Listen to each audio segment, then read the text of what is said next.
araw at gabi sa bawat isa. Nandito na naman po, si Pambansang Tigasin. Hello mga katigasin, ito ang ating seaweeds na pero hindi naman to RRC. Hamcho ang tawag nila dito sa Korean. Hindi ko alam sa Pilipino kung ano to. Pero ito ay seaweeds mga katigasin. At lagyan natin ng vinegar. Yan. At black pepper.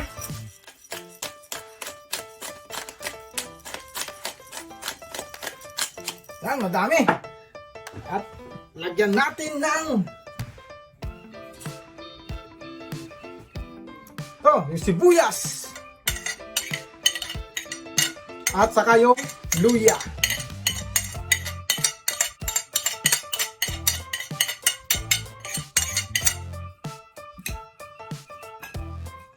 Yan, haluin natin mga katigasin. At siyempre, hindi mawawalang tomato natin mga katigasin dahil salad to na seaweeds, hamcho, Korean style. Siyempre, lagyan na natin ang ating lemon.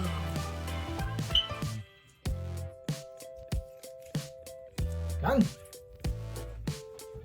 At isa pa.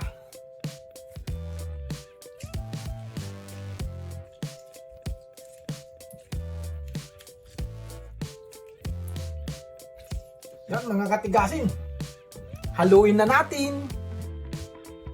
Okay, ito na ang ating salt.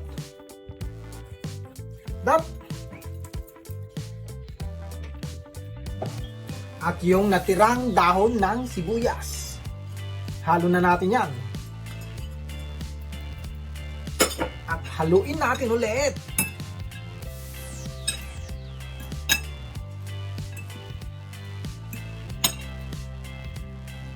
Ito na ang ating hamcho seaweed salad.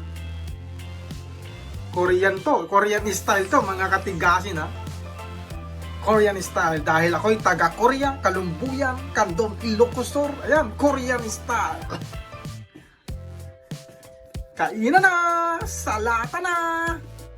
Okay mga katigasin, sa araw na ito nagpapasalamat tayo sa Panginoon dahil ginising muli tayo ng Panginoon at nakita natin ang kagandahan ng araw.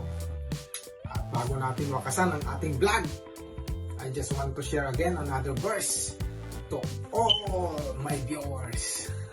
Sabi sa Psalms 119 verse 114, sabi dito, "You are my refuge and my shield. I have put my hope in your word." Amen. Hallelujah. Ang ating sandata o our shield, walang iba ang ating Panginoon dahil iniingatan tayo sa araw-araw. Amen. Binigyan tayo ng lakas at sigla at buhay. At kaya papuri lamang sa ating Panginoon. To God be the glory. God bless us all. Bye!